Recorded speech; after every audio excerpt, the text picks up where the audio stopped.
dan selamat datang di ISTQB Foundation Level. Dan kami melanjutkan dengan bab nomor 1, yaitu dasar-dasar pengujian. Kita akan membahas topik ketiga, 7 prinsip pengujian. Jadi mari kita lihat apa saja 7 prinsip pengujian itu. Oke.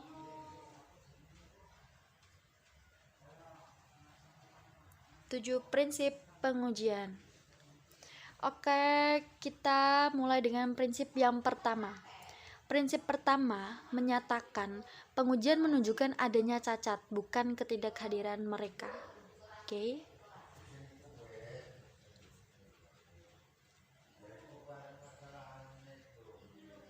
Dan mari kita pahami poin pertama. Jadi, poin pertama adalah pengujian dapat menunjukkan bahwa ada cacatnya. Ketika Anda melakukan pengujian, apa yang Anda dapat menunjukkan bahwa ada cacat yang ada dalam perangkat lunak, tetapi apa yang tidak dapat Anda lakukan. Poin kedua, tidak bisa buktikan tidak adanya cacat. Ketika kita menguji apa yang sebenarnya kita lakukan, apakah kita mengurangi kemungkinan cacat yang belum ditemukan saat tampil pengujiannya. Poin ketiga, mengurangi kemungkinan dari cacat yang belum ditemukan. Mari kita pahami dengan bantuan contoh. Oke.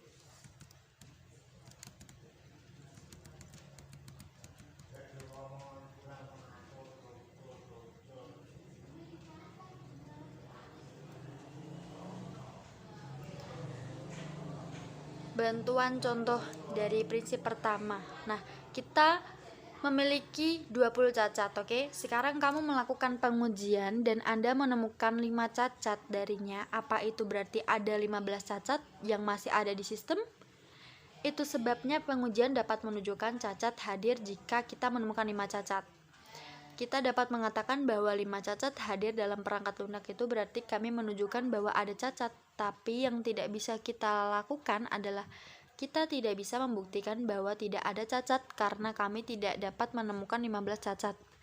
Bukan berarti mereka tidak hadir dalam perangkat lunak atau mereka tidak ada dalam perangkat lunak atau softwarenya. Jadi pengujian dapat menunjukkan adanya cacat tetapi dapat membuktikan bahwa ada tidaknya cacat, dan akhirnya ketika kami melakukan pengujian, apa yang kami benar-benar lakukan, kami mengurangi kemungkinan tidak ditemukan cacat jika tidak memiliki. Melakukan kegiatan pengujian selama 20 cacat ada di perangkat lunak tetapi kami menguranginya, kami menemukan 5 cacat yang berarti sekarang 15 cacat hadir. Jadi ini semua tentang prinsip pertama.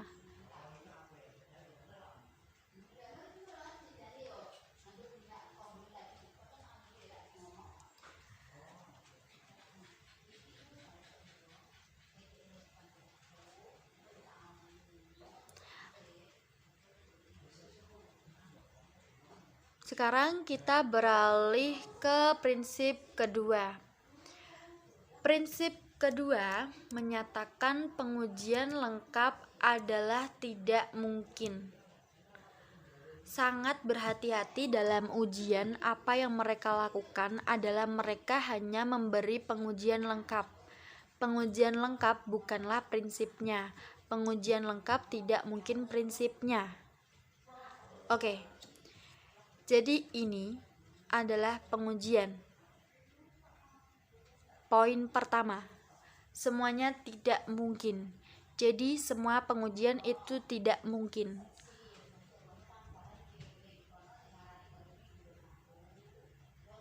Poin kedua, teknik uji analisis risiko dan prioritas. Jadi ketika kami menampilkan pengujian, kita harus mempertimbangkan semua hal ini berdasarkan resiko.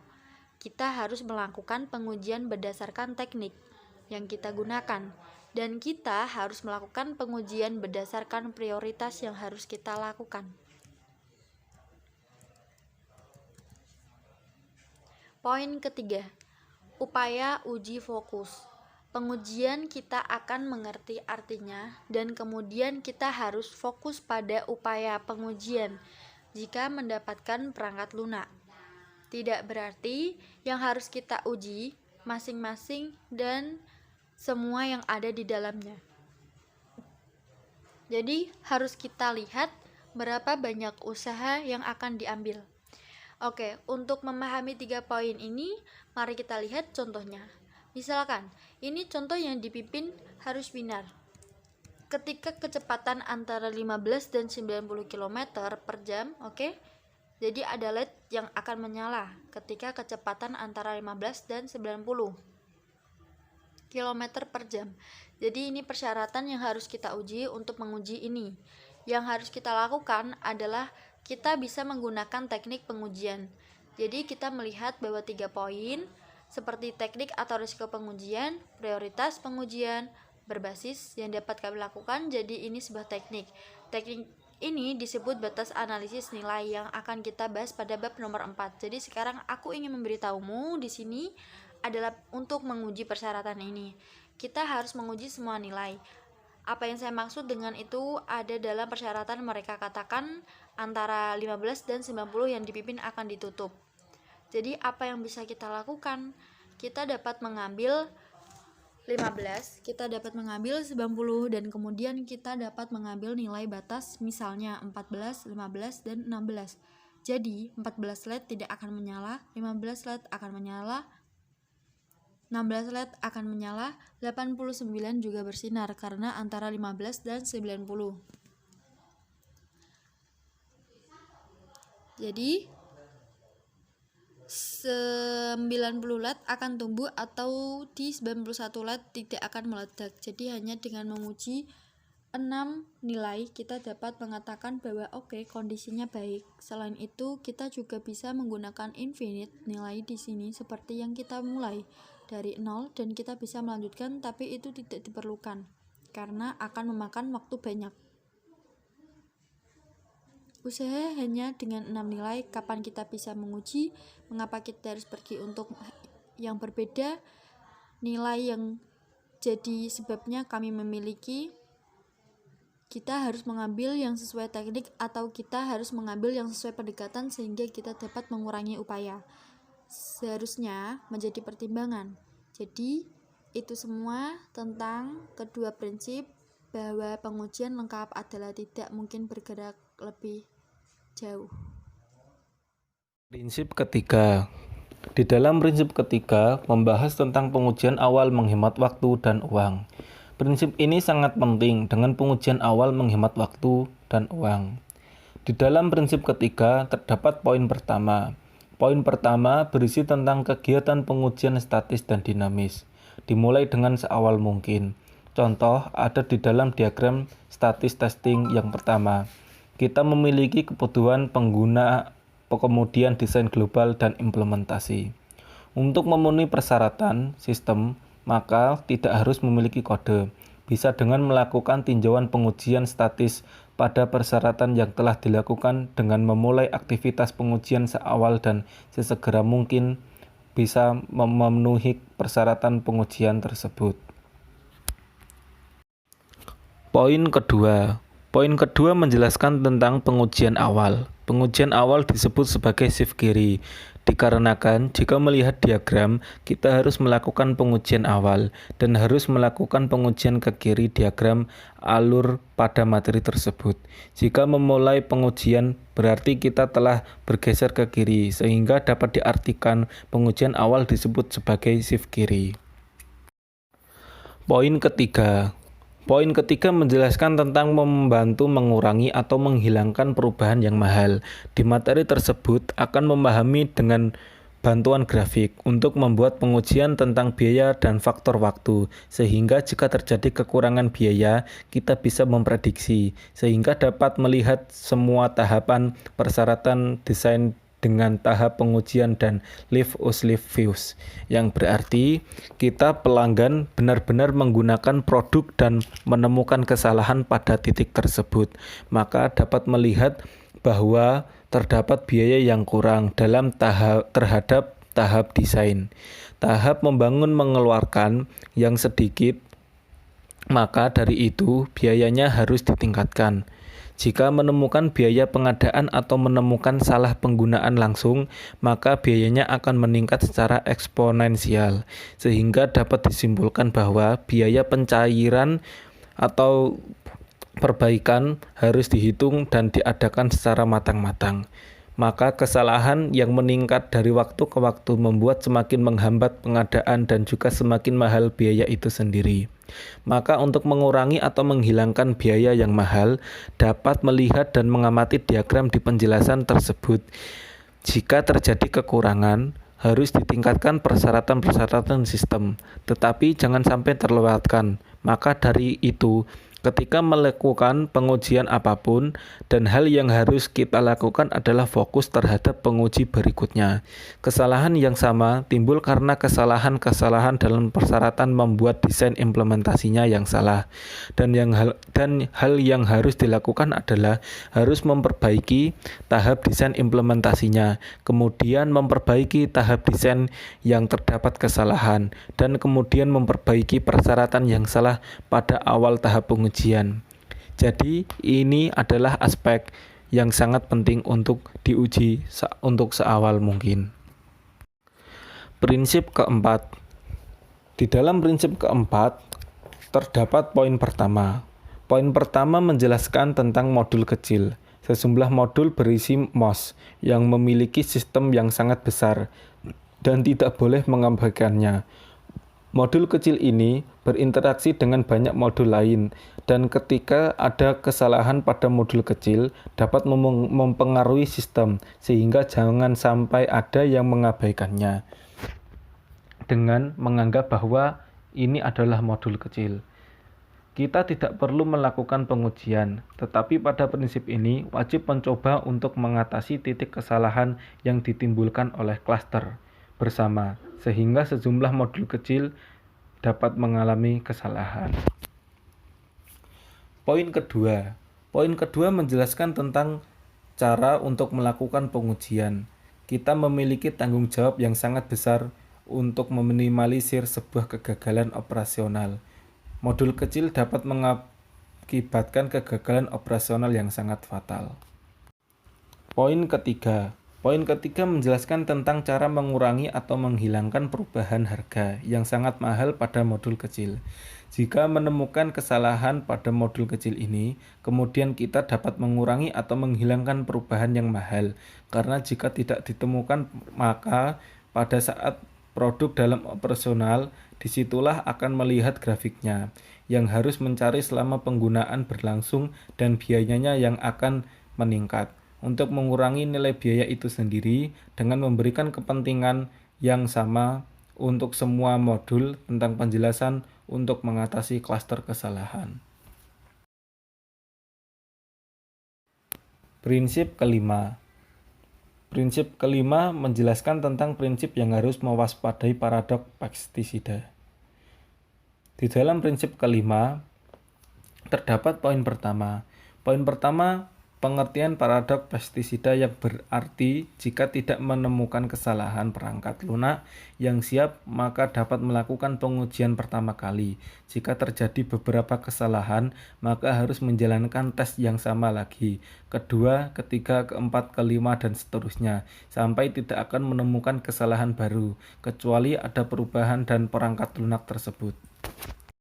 Poin kedua di dalam prinsip kelima, yaitu menjelaskan tentang cara mengatasi paradok tersebut. Jika terjadi kesalahan baru, maka pengujian dan data uji perlu diubah dengan perangkat lunak konstan dan tidak ada modifikasi yang terjadi pada perangkat lunak yang kontra. Untuk menemukan cacat atau kesalahan, maka kita harus memperbarui kasus dan harus menulis kasus uji baru untuk menemukan kesalahan tersebut. Sekarang kita masuk ke poin yang ketiga, yaitu dalam pengujian regression otomatis, paradoks pestisida memiliki hasil yang menguntungkan. Kemudian kita masuk ke contoh dari prinsip yang kelima. Disajikan sebuah gambar, yaitu software, script run 1, 2, dan 3. Kemudian ada software lagi dengan penjelasan, jika Anda menjalankan test case tanpa memodifikasi, maka untuk kedua dan ketiga bahkan kelima kalinya Anda tidak akan menemukan cacat. karena perangkat lunaknya sama. Saat telah menjalankan tes case secara efisien dan benar, maka Anda akan menemukan semua cacat pada putaran pertama, dan pada putaran kedua, ketiga, dan seterusnya, Anda akan menemukan cacat baru. Jadi yang sama tidak lagi menemukan cacat baru. Kemudian untuk mendeteksi cacat baru, tes yang sudah ada dan data uji mungkin perlu diubah. Anda harus mengubah kasus uji Anda, maka hanya Anda yang akan menemukan cacat yang tersisa. Sekarang kita masuk ke prinsip yang keenam, yaitu yang ini cukup sederhana tergantung konteks pengujian. Poin yang pertama, yang ini cukup sederhana tergantung konteks pengujian. Apa yang dimaksud? Perangkat lunak kontrol industri kritis keselamatan diuji secara berbeda dari aplikasi seluler e-commerce.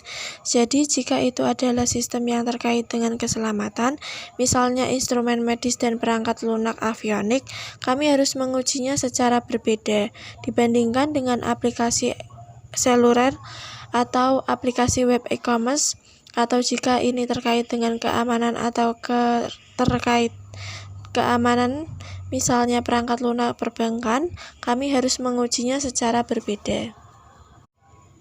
Kemudian masuk ke dalam poin yang kedua, yaitu pengujian adalah proyek tangkas dilakukan secara berbeda dengan pengujian dalam proyek siklus hidup berurutan.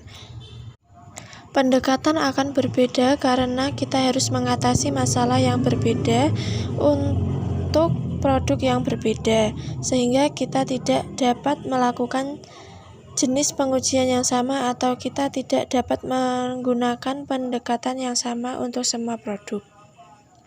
Sehingga kita harus melihat konteks produk tersebut. Karena untuk keamanan avionik adalah perhatian dan keamanan domain perbankan adalah perhatian. Poin yang ketiga yaitu e-commerce.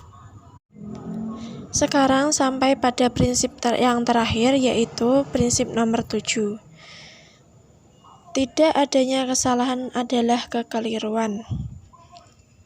Dan pernyataan tidak ada kesalahan dalam perangkat lunak yang salah, itu adalah pernyataan yang salah. Pernyataan yang salah, dan kita telah melihat bahwa jadi apa yang diharapkan oleh organisasi.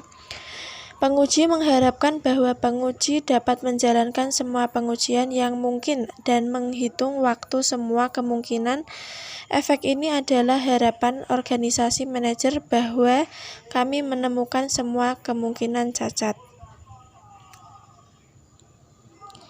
Poin yang kedua, tetapi kita sudah melihat dari prinsip 2 dan prinsip nomor 1, masing-masing yang memberitahu kita bahwa pengujian lengkap yang mustahil tidak mungkin mengatakan bahwa tidak ada cacat dalam perangkat lunak adalah pernyataan yang salah. Selanjutnya adalah kepalsuan yang berarti. Jika seseorang percaya bahwa ketika kita melakukan pengujian semuanya akan ditemukan, berarti mendeteksi ditemukan atau terdeteksi bahwa kepercayaan yang salah. Poin terakhir, misalnya pengujian secara menyeluruh semua persyaratan yang ditentukan dan memperbaiki semua cacat yang ditemukan. 7 prinsip pengujian sudah selesai. Mari kita meringkas apa yang sudah kita dapatkan dari materi sebelumnya. Pengujian yang menunjukkan adanya cacat adalah ketiadaan. Yang kedua, pengujian menunjukkan penampakan cacat, bukan ketidakhadirannya. Pengujian awal menghemat waktu dan uang. Kemudian, cacat berkumpul bersama. Yang kelima, waspadalah terhadap pestisida paradoks. Yang keenam, pengujian tergantung konteks. Dan yang ketujuh adalah absen. Kesalahan adalah kekeliruan kepercayaan yang salah. Jadi ada 7 prinsip, harap ingat itu karena kita akan memulai dengan kuis sekarang. Sehingga Anda dapat menjeda video dan melihatnya. spesifikasi area dalam perangkat lunak yang tidak ada dalam pengujian kasus, bergantung pada konteks sehingga konteksnya sama dengan produk yang Anda gunakan, dan satu-satunya area cacat atau area modul berbeda sekarang. Tidak adanya kesalahan adalah kesalahan kami. Tidak mengatakan bahwa tidak akan ada kesalahan dalam pengelompokan cacat sistem bersama adalah jawabannya. Karena cacat mengelompok di suatu area tertentu, kami menemukan banyak cacat di area itu, yang berarti cacat mengelompok di satu area tertentu, kami menemukan banyak cacat di area itu, yang berarti cacat mengelompok di area itu. Opsi syarat D adalah jawabannya. Di sini cara mengelompok bersama, jadi selanjutnya pemilik produk mengatakan bahwa peran Anda sebagai penguji di tim tangkas adalah menangkap semua bug sebelum akhir dari setiap iterasi. Jadi sebelum kami menyelesaikan semua iterasi, apa yang diharapkan pemilik produk dari Anda adalah Anda menemukan semua bug, yang mana dari berikut ini merupakan prinsip pengujian yang ada yang dapat digunakan untuk menanggapi pernyataan ini. Defect clustering, no defect questioning. Tidak ada hubungannya dengan itu, karena pemilik produk meminta Anda untuk menemukan semua bug pengujian menunjukkan adanya cacat. Tidak adanya kesalahan adalah kekeliruan. Bahwa tidak akan ada kesalahan adalah keyakinan yang salah. Analisis akar penyebab. Jadi analisis akar penyebab bukanlah prinsip jawaban yang benar. Di sini adalah pengujian menunjukkan adanya cacat, karena di sini mereka mengatakan untuk menemukan semua bug yang bukan kasusnya. Pengujian hanya menunjukkan adanya cacat yang mungkin membuat Anda bingung. Opsi C, tapi di sini opsi B adalah jawaban. Pengujian menunjukkan adanya cacat, bukan tidak mengatakan bahwa di sini kita akan menemukan semua bug. Jadi ini adalah prinsip yang mencakup itu semua.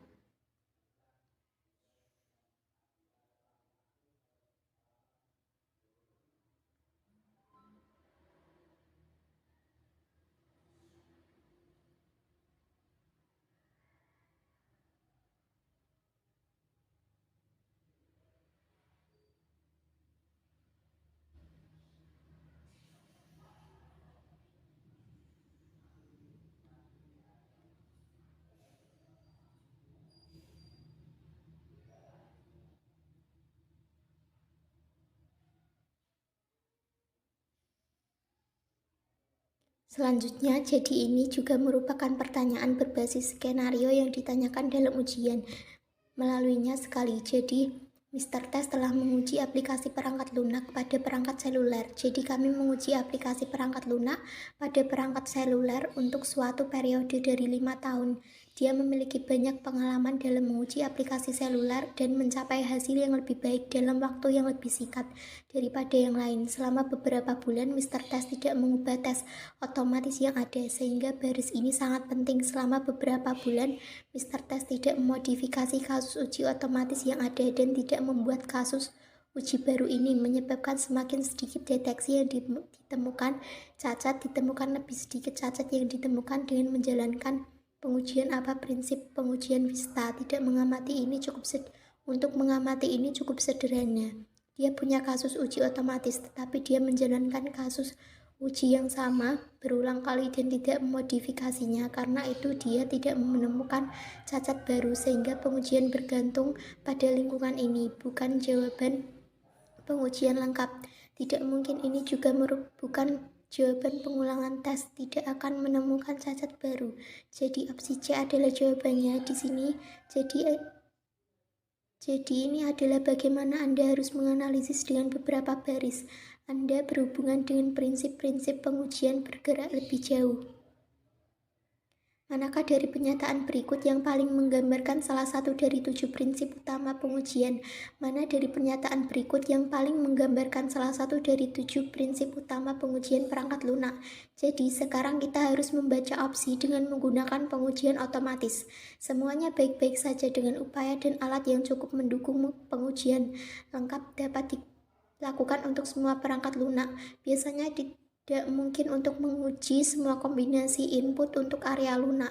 Biasanya tidak mungkin. Inilah yang pengujian lengkap memberitahu kami bahwa itu adalah prinsip. Jadi opsi C adalah jawabannya, bahwa biasanya tidak mungkin untuk menguji semua kombinasi input dan output untuk semua perangkat lunak. Tujuan pengujian adalah untuk menunjukkan tidak adanya cacat. Tidak, ini bukan tujuan, jadi pilihan opsi D juga bukan jawabannya. Melangkah lebih jauh, hal terpenting tentang desain pengujian awal adalah bahwa desain pengujian awal itu berarti kita ingin melakukan pengujian awal sehingga apa yang dapat membantu kita membuat persiapan pengujian lebih mudah. Berarti inspeksi tidak diperlukan, atau jika mereka mengatakan jika kita melakukannya pengujian awal atau desain pengujian awal, maka inspeksi tidak diperlukan sepenuhnya.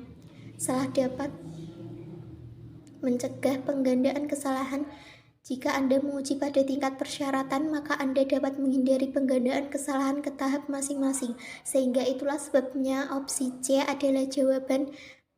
Dan yang terakhir, pilihan kita akan menemukan semua kesalahan. Jelas ini adalah pernyataan kesalahan.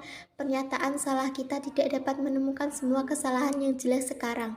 Manakah dari karakter-karakter berikut yang mencirikan biaya kegagalan atau kesalahan yang lebih murah untuk ditemukan pada fase pengembangan awal dan paling mahal untuk diperbaiki pada fase pengujian terbaru? Sepertinya jawaban yang paling mudah ditemukan selama pengujian sistem tetapi kebanyakan mahal untuk diperbaiki. Maka apa yang mereka katakan adalah selama pengujian sistem, karena kami mengamati perilaku kami. Mengamati perilaku jauh lebih mudah, jadi jika Anda paling mudah ditemukan selama pengujian sistem, tapi kebanyakan sulit untuk diperbaiki karena Anda berada di tingkat pengujian sistem. Dan jika Anda menemukan cacat apapun saat itu, baik itu akan menjadi sulit. Lihat kesalahan paling mudah untuk ditemukan di tahap pengembangan awal, tetapi paling sulit untuk memperbaikinya. Tidak ada tahap awal jika Anda temukan, yaitu lebih mudah tetapi tidak sulit untuk memperbaikinya, juga mudah untuk memperbaikinya. Memungkinkan penguji untuk terlibat di awal proyek ini adalah pilihan pernyataan yang sangat umum. Opsi B adalah jawabannya. B. Mereka paling mudah ditemukan selama sistem testing. Seperti yang saya katakan, karena Anda melihat tindakan sistem saat itu, tetapi paling mahal untuk memperbaikinya. Karena kerusakan dalam sistem testing bukan karena softwarenya saja, bisa jadi karena kebutuhan, maka semua fase harus Anda ubah.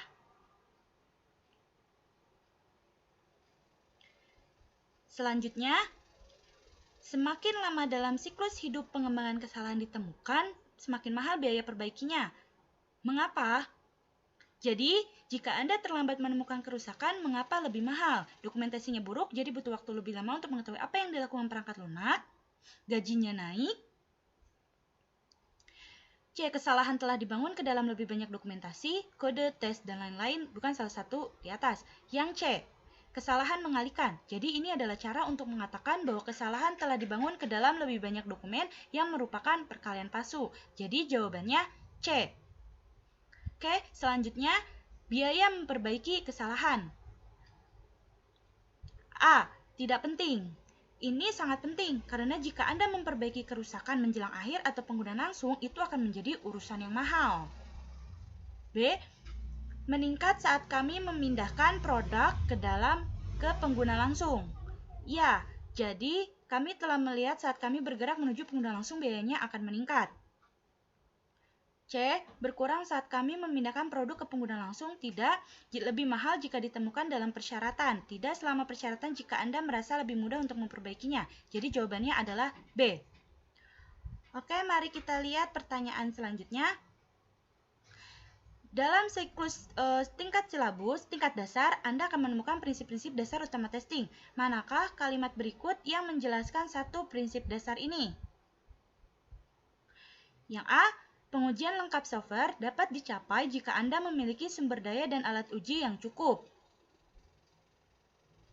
B. Dengan pengujian otomatis, maka Anda dapat membuat pernyataan dengan lebih percaya diri tentang kualitas suatu produk daripada menggunakan pengujian manual, atau mereka memberitahu jika Anda menggunakan pengujian otomatisasi, maka Anda dapat mencapai kualitas yang lebih baik daripada saat Anda menggunakan pengujian manual. Ini kita tidak bisa menggeneralisasi.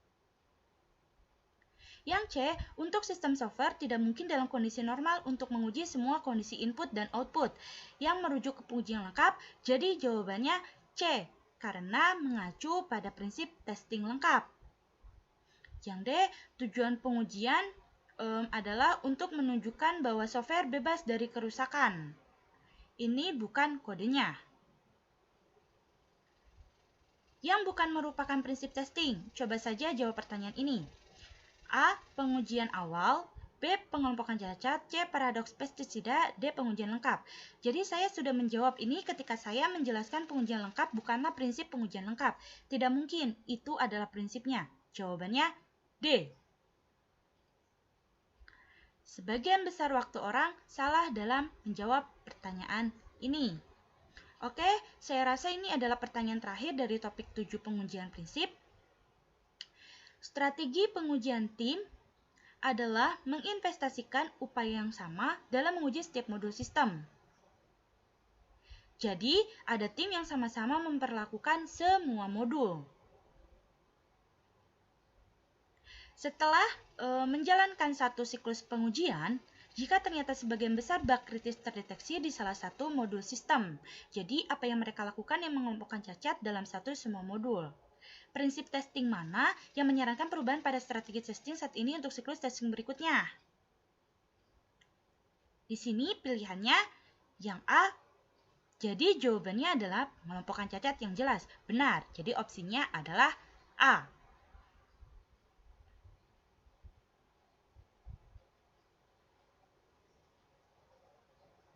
Kita sudah melihat konsepnya. Jadi dengan ini, apa yang kita lakukan ini adalah pertanyaan yang sama.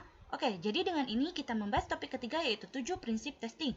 Jadi sampai sekarang kita membahas apa itu testing, mengapa pengujian diperlukan, dan 7 prinsip pengujian. Di pertemuan berikutnya kita akan melihat proses tes yang juga merupakan topik yang sangat penting. Dan Anda pasti akan mendapatkan 1 nilai dari topik ini.